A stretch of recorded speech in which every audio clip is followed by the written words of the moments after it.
मागच्या काही हफ्त्यांमध्ये जे काम स्पायडरमॅन चित्रपटाने केलं होतं, मराठी चित्रपटांची शोजच्या बाबतीमध्ये कोंडी केली होती, तेच काम आता हिंदी चित्रपटांनी आवारापण आणि बटवारा या चित्रपटाने केलेलं आहे.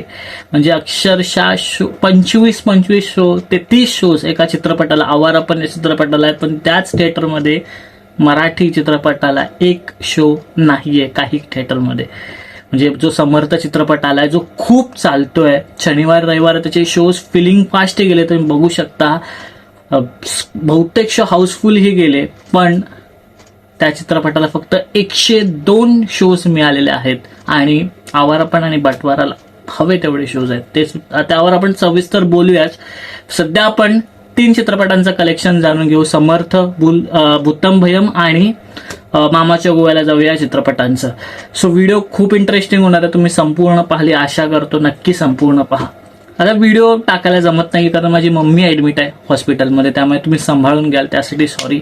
सांभाळून घ्याल असं अवश्य अपेक्षा करतो. सो व्हिडिओला सुरुवात करूयात. नमस्कार, मी साहिल निकम तुम्हा सर्वांचं मनापासून स्वागत करतो माझ्या युट्यूब चॅनल पिक्चर प्लॅटफॉर्ममध्ये. व्हिडिओला सुरुवात करण्यापूर्वी मराठी चित्रपटांचे कलेक्शन्स खूप कमी चॅनल्सला सांगतात बरं का, त्यापैकी एक आपलं चॅनल आहे, तर नक्की आपल्या चॅनलला सबस्क्राईब करा. आणि महत्वाचं म्हणजे ज्याने खूप खूप सपोर्ट मिळतो ते म्हणजे ह्या व्हिडिओला हाईप नक्की करा यार, त्याने खूप व्हिडिओ पुढे जाते, तर नक्की करायला अशी अपेक्षा करतो. तर जसं मी सुरुवातीला म्हटलं की आवारापण आणि बटवारा ह्या चित्रपटांनी शोज अक्षरशः खाल्लेले आहेत. 25, 30 शोज मी तुम्हाला दाखवते असेल आहेत. आणि तिथे समर्थ चित्रपटाला एकही शो नाही, काही ठिकाणी एकाच दुसरा आहे, त्यामुळे 102 शोज मिळाले. पण ह्या चित्रपटाला जर का 200 ते 225 शोज मिळाले असते तर खरंच ह्या चित्रपटाने कमाल करून दाखवली असती, पण ते मिळाले नाही. असो, आपण त्या चित्रपटाच्या समर्थ या चित्रपटाच्या कलेक्शनकडे येऊयात. समर्थ या चित्रपटाचे 3 दिवस झालेले आहेत कंप्लीट लागून चित्रपट रिलीज होऊन. त्या 3 दिवसात पहिल्या दिवशी 7 लाखाची कमाई केली, कारण वीक डे होता, शुक्रवार होता, वर्किंग डे होता. त्यानंतर दुसऱ्या दिवशी 22 लाख एवढी कमाई केली. चांगला एक जंप घेतला, कारण तिथे फिलिंग फास्ट शोज दिसत होते, तुम्हाला बघतच असाल फिलिंग फास्ट शोज होते, त्यामुळे एक चांगला जंप मिळाला असं म्हणू शकतो. पुन्हा रविवार जेव्हा आला तेव्हा थोडं कमी कलेक्शन झालं, कारण इथे काय झालं, इथे पुन्हा रविवार असल्यामुळे सगळे शोज हे पुन्हा याला दिले आवारापण आणि बटवारा या चित्रपटाला, त्यामुळे इथे रविवारच्या दिवशी सुद्धा कमी कलेक्शन आलं शनिवारपेक्षा, ते म्हणजे 16 लाख एवढं. त्यामुळे 3 दिवसात समर्थ या चित्रपटाचं जे नेट कलेक्शन झालं ते आहे 45 लाख एवढं, आणि जे ग्रॉस कलेक्शन झालं तर ते आहे 50 लाख एवढं. आता जसं मी म्हटलं की 200 ते 225 शोज मिळाले असते ना, तर हा चित्रपट 1 कोटीच्या आसपास असता, म्हणजे 90 लाख किंवा 1 कोटीच्या आसपास असता जर का शोज मिळाले. कारण ह्या चित्रपटाला फिलिंग फास्ट शोज होते, तुम्ही बघू शकता. म्हणजे 6-6, 7-7 शोज 102 शोज मधनं सुद्धा हाऊसफुल जात होते. फिलिंग फास्ट म्हणजे ऑलमोस्ट हाऊसफुल शोज होते. तर घडलं असं की जे आवारापण हा चित्रपट खूप चालतोय, त्या चित्रपटाला 1600 शोज आहेत महाराष्ट्रामध्ये, आणि हा जो बटवारा चित्रपट आहे त्याला 930च्या आसपास शोज आहेत. त्यामुळे झालं काय की सगळे महाराष्ट्राचे शोज ह्या चित्रपटांमध्ये व्यापले गेलेत. आणि त्यानंतर स्पायडरमॅन आहेच, 300-400 शो घेऊन बसला ऑलरेडी महाराष्ट्रामध्ये, त्यामुळे खूप कोंडी झाली आहे समर्थ या चित्रपटाची. चांगला चित्रपट, चांगला कंटेंट असून पण मराठीचा हा चित्रपटाचा आवाज दाबला जातोय, तो फक्त आणि फक्त शोज कमी असल्यामुळे. 102 शोज कुठे, 1600 ते 1000 शोज कुठे, तर हे जे पुन्हा जे मराठी चित्रपटांना शोज मिळत नाही त्याच्यामुळे फ्लॉप होतात. तर हा चित्रपट फ्लॉप होऊ शकतो, पण ठीक आहे, म्हणजे बजेट ह्याचा कमी आहे. बहुतेक ठिकाणी कमी सांगितलं होतं, 2 ते 3 कोटीचा बजेट सांगितलं होतं, पहिल्या 3 दिवसात 50 लाख. त्यामुळे आशा करूयात की हा चित्रपट ऍटलिस्ट त्याचं बजेट काढेल अशी आशा करूयात. सो बजेट हा रिकव्हर करतो का हे सुद्धा आपण पुढे बघूयाच. आता पुढच्या चित्रपटाकडे बघूयात, तो म्हणजे मामाच्या गोव्याला जाऊया चित्रपटाकडे. मामाच्या गोव्याला जाऊया चित्रपटाचा साधारणतः 4 कोटीचा बजेट होता, आणि 17 दिवस कंप्लीट झालेत मामाच्या गोव्याला जाऊया चित्रपटाला लागून. या 17 दिवसांमध्ये जे नेट कलेक्शन झालं ते आहे 2 कोटी, आणि जे ग्रॉस कलेक्शन झालं ते आहे 2 कोटी 30 लाख एवढं. म्हणजे बजेट क्रॉस नाही झाला, 2 कोटी अजूनही कमवायचे, जे कठीण आहेत, कारण पूर्ण महाराष्ट्रामध्ये अवघे 30 ते 40 शोज राहिलेले आहेत मामाच्या गोव्याला जाऊया चित्रपटाला. त्यामुळे ते जे टास्क आहे अजून 2 कोटी कमवायचं बजेट रिकव्हर करण्यासाठी, तर ते मला वाटतं की फार कठीण होणार आहे. इथनं तरी मामाच्या गोव्याला जाऊया चित्रपटाला, म्हणजे हा चित्रपट फ्लॉपच्या यादीत जाईल असं कुठेतरी वाटतंय. पुढचा चित्रपट म्हणजे भूतम भयम हा चित्रपट. भूतम भयम ह्या चित्रपटाचा 4 कोटीचा बजेट होता.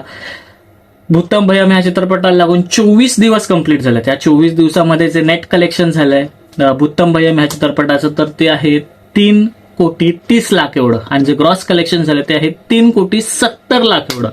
आता या चित्रपटाला मामाच्या गोव्याला जाऊया या चित्रपटासारखं फ्लॉप नाही बोलू शकत, ऍव्हरेज फ्लॉप बोलू शकतो, कारण हा चित्रपट म्हणजे 4 कोटीचा बजेट आणि 3,30,00,000 यांनी नेट कमाई केली आहे 24 दिवसात. म्हणजे हा चित्रपट पुढे जाऊन त्याचे सॅटेलाइट्स राईट्स विकून किंवा डिजिटल राईट विकून वगैरे, म्हणजे जे OTT राईट्स वगैरे असतात ते विकून कदाचित 3-4 कोटी कमवले, तर हा चित्रपट एका म्हणजे म्हणतात ना की सेफ झोन मध्ये जाईल असं म्हणतात, म्हणून त्याला आत्ताच फ्लॉप नाही बोलू शकत, ऍव्हरेज फ्लॉप बोलू शकतो असं माझं म्हणणं आहे. सो हे होतं 3ही चित्रपटांचं कलेक्शन. होपफुली तुम्ही विस्तारित जे कलेक्शन सांगितलं तुम्हाला समजलं असेल. आता जे मी सुरुवातीला म्हटलं की आवारापण आणि बटवारा ह्या चित्रपटांना खूप शोज आहेत, म्हणजे आवारापणला 1600 शोज आहेत आणि ह्या बटवारा चित्रपटाला 900च्या पुढे 950च्या आसपास धरा शोज आहेत. तर बरं, हे आता हे जे दोन चित्रपट जे खूप चालतात, ज्याला खूप शोज आहेत, त्याला खरंच ते चांगले तेवढे टॅलेंटेड आहेत का, म्हणजे खूप चांगला कंटेंटवाले चित्रपट आहेत का? बटवारा ऍव्हरेज चित्रपट आहे ज्याला खूप ऍव्हरेज रिॲक्शन्स मिळतात, आणि आवारापणला ऍव्हरेज पेक्षा थोडं जास्त किंवा हिट चित्रपट आहे असं म्हटलं तर चांगले रिॲक्शन्स मिळतात. पण मग जसा तुमचा आवारापण हा जो चित्रपट आहे तो चांगला आहे, त्याला भरपूर शोज मिळतात, तसंच मराठी चित्रपट ही चांगला आहे, त्यालाही चांगले शोज मिळावे असं मला वाटतं कुठेतरी.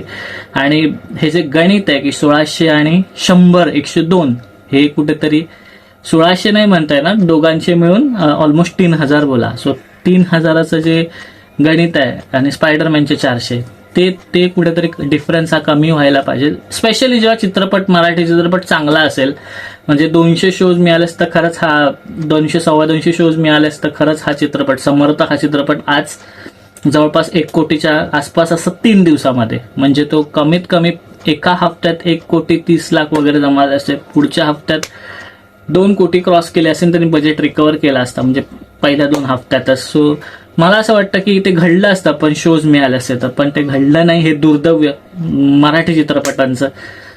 सो ते जे घडलंय ते आता आपल्याला ऍक्सेप्ट करावं लागेल. जे शोज मिळाले त्यामध्येच आपल्याला समाधान मानावं लागेल आणि वाट बघावी लागेल की आपला नंबर कधी येतं की थोडे कमी शोज होतील हिंदी चित्रपटांचे, हे आवारापण आणि बटवाराचे, हेच आपण वाट बघू शकतो. सो हे होतं 3ही चित्रपटांचं कलेक्शन. तुम्हाला काय वाटतं नक्की कमेंटमध्ये सांगा की हे जे शोज कमी मिळालेत, म्हणजे आवारापण आणि बटवारा आणि आपल्या समर्थ चित्रपटाला हे जे शोज कमी, हा जो डिफरन्स आहे तो कसा कमी करू शकतो, किंवा ह्याच्यावर सॉल्युशन काय, हे सगळं तुम्ही सांगितलं तर खूप ऐकायला मजा येईल आणि एक सॉल्युशन निघू शकेल कदाचित, जर का ते प्रोड्युसर्स, मराठीचे प्रोड्युसर्स किंवा डिस्ट्रीब्युटर्स बघत असेल आपली व्हिडिओ. सो ही व्हिडिओ तुम्हाला हे जे कलेक्शन होते ते विस्तारित कळाले असेल अशी एक्सपेक्ट करतो. तुम्ही व्हिडिओ पूर्ण पाहिली असेल तर नक्की या व्हिडिओला हाईप करा, जे की खूप महत्वाचं आहे हाईप करणं. तर इथेच थांबूया, पुढच्या व्हिडिओमध्ये भेटू. तोपर्यंत आपलं युट्यूब चॅनल पिक्चर प्लॅटफॉर्म पाहत राहा आणि last but not the list, स्वतःची काळजी घ्या.